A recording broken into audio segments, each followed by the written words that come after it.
শোনেন, ডিএসসিপি কিন্তু সাধারণত এটা মাল্টি লেয়ার সুইচ দেখে মাল্টি লেয়ার সুইচে করলাম, কিন্তু রাউটারের মধ্যে সাধারণত করা হয়। বুঝতে পারছেন? রাউটারে করতে হবে, সেম ওয়ে সেম সবকিছু, সবই সেম। বুঝতে পারছেন? ধরেন যে রাউটার, আচ্ছা রাউটার দরকার নেই, আমরা হচ্ছে মাল্টি লেয়ার সুইচ নিয়ে করছি, যেহেতু মাল্টি লেয়ার সুইচেই হচ্ছে কাউন্ট করি। দেখেন, মাল্টি লেয়ার সুইচের হচ্ছে এই পোর্টটাকে ধরেন হচ্ছে এই পোর্টটাকে ধরেন হচ্ছে গিক 1/0/5, এই পোর্টটা, এদিকে একটা পোর্ট ধরি, এই পোর্টটা। দেখেন এই পোর্টটা হচ্ছে এই পোর্টটার সাথে হচ্ছে আমাদের হচ্ছে একটা ডিভাইস, যেটা হচ্ছে আমাদের ল্যাপটপ, ও হচ্ছে কানেক্টেড। এখন এই পোর্টটাকে হচ্ছে আমরা করলাম কি, আমরা হচ্ছে ভিলেন 90-র মধ্যে হচ্ছে অ্যাসাইন করলাম। দেখেন ভিলেন 90-র মধ্যে অ্যাসাইন করলাম। তারপরে করলাম কি আমরা, তারপর প্রসিডিউরটা দেখেন হচ্ছে, তারপরে করলাম কি আমরা হচ্ছে ভিলেন ইন্টার ফেসে অ্যাসাইন আইপি অ্যাসাইন করলাম। আইপি অ্যাসাইন করলাম কি আইপি, গেটওয়ে আইপি অ্যাসাইন করলাম, গেটওয়ে আইপি অ্যাসাইন করলাম। ওটা 30.1 কিনা ওটা লেখা দরকার নেই। তারপর আমরা এই সুইচের মধ্যে করলাম কি, এটা সিকোয়েন্স আর কি। আমরা কনফিগার করার সময় সিকোয়েন্স উল্টাপাল্টা ছিল, কিন্তু এখন হচ্ছে পুরো সিকোয়েন্স আর কি বলতেছি।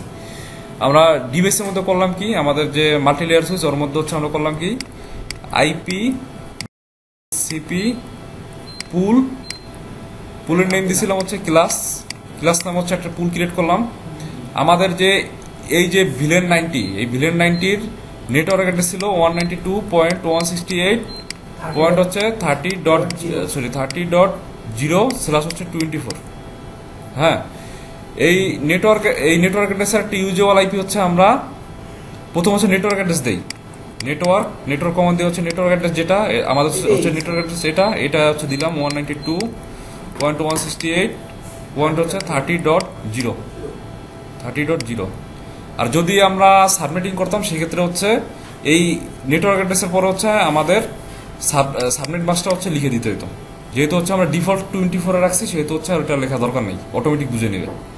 তারপর হচ্ছে আমাদের কমান্ড ছিল ডিফল্ট রাউটার -রাউটার, এদিকে আইপি ছিল 192.168.30.1। বুঝতে পারছেন? আর ডিএনএস সার্ভার ছিল হচ্ছে সার্ভার ছিল হচ্ছে, যদি কারো যদি হচ্ছে নিজস্ব কোনো প্রতিষ্ঠানের যদি নিজস্ব ডিএনএস সার্ভার থাকে, সেই সার্ভার হচ্ছে আইপি। নাহলে হচ্ছে আপনি গুগলের যেটা হচ্ছে কমনলি আমরা ইউজ করি, গুগলেরটা, ওটাও ইউজ করতে পারেন। তারপর হচ্ছে এক্সিট দিয়ে হচ্ছে বের হলাম। করতে পারেন। আপনার লেস কমান্ডটা হচ্ছে ম্যান্ডেটরি না। আপনি যদি হচ্ছে কিছু সময়ের জন্য দিতে যদি চান, বা ইনফিনিটি সময়ের জন্য দিতে যদি চান, সেক্ষেত্রে হচ্ছে লেস কমান্ডটা দিবেন। এছাড়া এই কমান্ডটা দেওয়া অতটা জরুরি না। তারপর হচ্ছে আপনি করবেন কি, যেই সব ডিভাইসের হচ্ছে আমাদের স্ট্যাটিক আইপি প্রয়োজন, স্ট্যাটিক আইপির জন্য হচ্ছে আপনি কমান্ড দিবেন হচ্ছে আইপি ডিএসসিপি এক্সক্লুড অ্যাড্রেস কত, ধরেন যে আমি দিলাম 192.168.30.1 থেকে শুরু করে হচ্ছে 192.168.30.90। তাহলে আমার এখানে 80টা রিজার্ভ করে রাখলেন। আমাদের প্রেফার হবে 91। 89টা বলতে কি 90টা রিজার্ভ করছেন, এই রিজার্ভের মধ্যে একটা কিন্তু হচ্ছে আবার এই যে ডিফল্ট রাউটার মানে গেটওয়ে অ্যাড্রেস হিসেবে দিলেন। কারণ আপনি স্ট্যাটিক ভাবে ডিসি পুল যখন করবেন, ওই নেটওয়ার্ক অ্যাড্রেসের যেই আইপি গুলো হচ্ছে আপনার স্ট্যাটিক ভাবে বসাবেন, পোর্ট হোক বা কোনো ডিভাইস হোক, ওই সবগুলো আইপি হচ্ছে আইপি ডিএসসিপি এক্সক্লুড অ্যাড্রেস, এই কমান্ডটা দিয়ে হচ্ছে এক্সক্লুড করে রাখবেন, মানে হচ্ছে রিজার্ভ করে রাখবেন। বুঝতে পারছেন? আমার প্রিফার দেখাবে 91। হ্যাঁ, 91 বলতে হচ্ছে এখানে একটা বিষয় আছে, যদি দেখেন না সিকিউরিটি ডিভাইসে দেখবেন যে হচ্ছে এই যে এই আমরা এক্সক্লুড করলাম কত আইপি 1 থেকে শুরু করে হচ্ছে 90 পর্যন্ত। ও করবে কি 91 থেকে হচ্ছে আইপি দেওয়া শুরু করতেছে, বুঝতে পারছেন? সিসকোতে দেখবেন। আর মাইক্রোটিকে যদি যান তখন দেখবেন হচ্ছে লাস্টের থেকে আইপি দেওয়া শুরু করতেছে। লাস্টের ধরেন যে হচ্ছে 255 না 200 ব্রডকাস্ট অ্যাড্রেস হচ্ছে 255। ও করবে কি 254 থেকে আইপি দেওয়া শুরু করবে, 254, 253, 252 মাইক্রোটিক। তাও তো ঠিক আছে স্যার, রেঞ্জ তো ঠিক আছে, রেঞ্জ ঠিক থাকবে, সব ঠিক থাকবে, কিন্তু হচ্ছে ও পিছন দিক থেকে হচ্ছে আইপি দেওয়া শুরু করবে।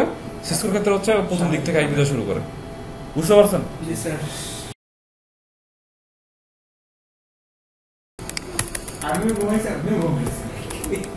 দেখেন প্রথম হচ্ছে কনফিগে ঢুকলাম, তারপর হচ্ছে আমাদের করতে হবে কি একটা ডিএসসিপি পুল বানাইতে হবে, আইপি ডিএসসিপি পুল, অ্যাডমিন পুল, অ্যাডমিন, তারপর হচ্ছে আরে অ্যাডমিন দিবেন, হ্যাঁ স্যার, দেন অ্যাডমিন দেন, অ্যাডমিন পুলের নাম, পুলের একটা নাম থাকতে নতুন করে হচ্ছে ডিএসসিপি পুল বানাইতেছি, পুলের হচ্ছে একটা নাম থাকতে দিলাম হচ্ছে অ্যাডমিন। হ্যাঁ, এখন কোন নেটওয়ার্কের জন্য বানাইতেছি আমি পুলটা? নেটওয়ার্ক 192.168 পয়েন্ট হচ্ছে 30.0 দেন, 30.0 দিলেন, জিরো। এর সাথে ওই যে যদি সাবমিট মাস যদি করেন, সাবমিটিং যদি করেন, সাবমিট মাস দিয়ে দিবেন, ডিফল্ট রাখলে ও বুঝে নেবে অটোমেটিক। আমরা ডিফল্টে রাখলাম, বুঝে নিছে। তারপর হচ্ছে ডিফল্ট, মানে ডিফল্ট রাউটার মানে হচ্ছে ডিফল্ট গেটওয়ে, ডিফল্ট গেটওয়ে ধরলাম হচ্ছে দিলাম 192.168 পয়েন্ট হচ্ছে 31। স্যার এখানে জাস্ট গেটওয়েটা দেব, হ্যাঁ ডিফল্ট গেটওয়ে। তারপর হচ্ছে ডিএনএস সার্ভার দিলাম, ডিএনএস সার্ভার বলতে ডিএনএস সার্ভারের যে আইপিটা আমরা গুগলের ডিএনএস সার্ভার যদি ইউজ করি তাহলে হচ্ছে 8.8.8.8 দিলাম, কাজ শেষ। না এখনো আরেকটা জিনিস, সেটা হচ্ছে আমরা চাইলে লিস্ট দিতে পারি। লিস্ট দিলে হচ্ছে কি প্রথম যে ভ্যালুটা সেটা হচ্ছে আমাদের ডের জন্য, আমরা যদি 7 যদি দিই লিস্ট 7 তাহলে হচ্ছে 7 দিনের জন্য। যদি আমরা 0 তারপর হচ্ছে 7 যদি দেই তাহলে হচ্ছে 7 ঘন্টার জন্য। তাহলে এটি কি ওভাররাইট হয়ে গেল? হ্যাঁ ওভাররাইট হয়ে গেল। পরে হচ্ছে আবার যদি দেই যে 0 তারপর হচ্ছে দিলাম হচ্ছে 7 মিনিটের জন্য, বুঝতে পারছেন? তারপর হচ্ছে এই দিক দিয়ে বেরোলাম, আমাদের রিকোয়ারমেন্ট অনুসারে হচ্ছে আমরা করব। এখন হচ্ছে আপনি যদি চান যে ইনফিনিটি সময়ের জন্য দিতে, ইনফিনিটিটা দেখানো নেই, ইনফিনিটি সময়ের জন্য দিতে, তাহলে হচ্ছে আপনি লিস্ট ইনফিনিটি কমান্ডটা দিবেন, বুঝতে পারছেন? এই দিক দিয়ে বেরোলাম, আইপি ডিএসসিপি এক্সক্লুড। এখন হচ্ছে কিছু কিছু ডিভাইসের জন্য হচ্ছে আমাদের স্ট্যাটিক ভাবে আইপি বসানো দরকার পড়ে, কারণ ডিএসসিপি আইপি হচ্ছে চেঞ্জ হয়ে যাইতে পারে। এখন আমরা যদি এরকম ডিভাইস যেমন হচ্ছে সিসিটিভি, তারপর সার্ভার, এইসব যদি ধরেন, এইসব ডিভাইসের হচ্ছে একটা ফিক্সড আইপি থাকা লাগে কেন? কারণ হচ্ছে আমরা যাতে ওই আইপি হিট করে ওইসব ডিভাইসকে ম্যানেজ করতে পারি। এখন যদি আইপি যদি বারবার চেঞ্জ হয় তখন তো আমাদের এটা ম্যানেজ করা অনেক কষ্টকর ব্যাপার। এই কারণে আমরা করি কি ডিএসসিপি পুলের যে আইপি গুলো আছে, আইপি গুলো থেকে কিছু আইপি হচ্ছে আমরা এক্সক্লুড করে রাখি। যেমন হচ্ছে আইপি ডিএসসিপি এক্সক্লুড অ্যাড্রেস ধরেন 192.168 পয়েন্ট হচ্ছে 30.1 থেকে শুরু করে হচ্ছে 192.168 পয়েন্ট হচ্ছে 30.10, এই পর্যন্ত আইপি হচ্ছে আমরা এক্সক্লুড করে রাখলাম, রিজার্ভ করে রাখলাম, বুঝতে পারছেন? এই আইপি হচ্ছে ডিসি সার্ভারের যদি কোনো ডিভাইস যদি রিকোয়েস্ট করে আইপির জন্য, তো এই আইপি গুলোর থেকে কোনো আইপি দিবে না, মানে আইপি গুলো রিজার্ভ আইপি, বুঝতে পারছেন? হ্যাঁ ডাইনামিক ভাবে আইপি দেয়, বুঝতে পারছেন? এতদিন তো আমরা আইপি নিজে থেকে দিছিলাম স্ট্যাটিক ওয়েতে, সাবনেটেড থেকে হচ্ছে স্ট্যাটিক ওয়েতে একটা একটা করে আইপি প্রত্যেক ডিভাইসে দিছিলাম। আর এখন হচ্ছে যে কোনো ডিএসসিপি পুল থেকে রিজার্ভ করতে পারবেন। আপনার হচ্ছে প্রত্যেকটা নেটওয়ার্কের জন্য একটা আলাদা আলাদা ডিএসসিপি পুল বানাবেন। যেমন এই ডিভাইসের মধ্যে কিন্তু অলরেডি একটা ডিএসসিপি পুল আছে, যেটা হচ্ছে আইটি ভিলেনের জন্য। এখন ধরেন যে আমি একটা কাজ করলাম, আমি একটা কাজ করি, নতুন একটা ভিলেন বানাই, ভিলেনের নেম দেই ধরেন যে ক্লাস, সরি ভিলেন আইডি না দিয়ে ভিলেন নেম দিয়ে দিছি। ভিলেনের আইডি কি দেই? ধরেন যে 90 দেই, হ্যাঁ। আর ভিলেন নেম দেই হচ্ছে ভিলেন আন্ডার বলতে নেটওয়ার্কের জন্য। এখন ভিলেন মানে তো একটা নেটওয়ার্ক, তো বুঝতে পারছেন? নেম ভিলেন নেম দিয়ে হচ্ছে ক্লাস, নেম হচ্ছে ক্লাস। আচ্ছা দুরু কথা বলতে বলতে ওয়েট, আগে তো ভিলেনটা তৈরি করে নেই। নেম হচ্ছে ক্লাস, তারপর হচ্ছে এক্সিট দিয়ে হচ্ছে বেরোয়ার পর হচ্ছে এখন ভিলেন ইন্টারফেসে গেটওয়ে আইপিটা বসাবো। ভিলেন না ভিলেন ইন্টারফেসের জন্য নো সুইচ কেন করবেন? তো এটা করো না। আইপি অ্যাড্রেস ফিজিক্যাল ইন্টারফেসে আইপি বসাইতে গেলে নো সুইচ করা ও লাগে। ভিলেন তো আমরা ভার্চুয়াল হ্যাঁ। IP address 192.168. পয়েন্ট হচ্ছে 10 না না উপরে আমাদের আইপি যেন কত ছিল 30.1 255.255 পয়েন্ট হচ্ছে 0।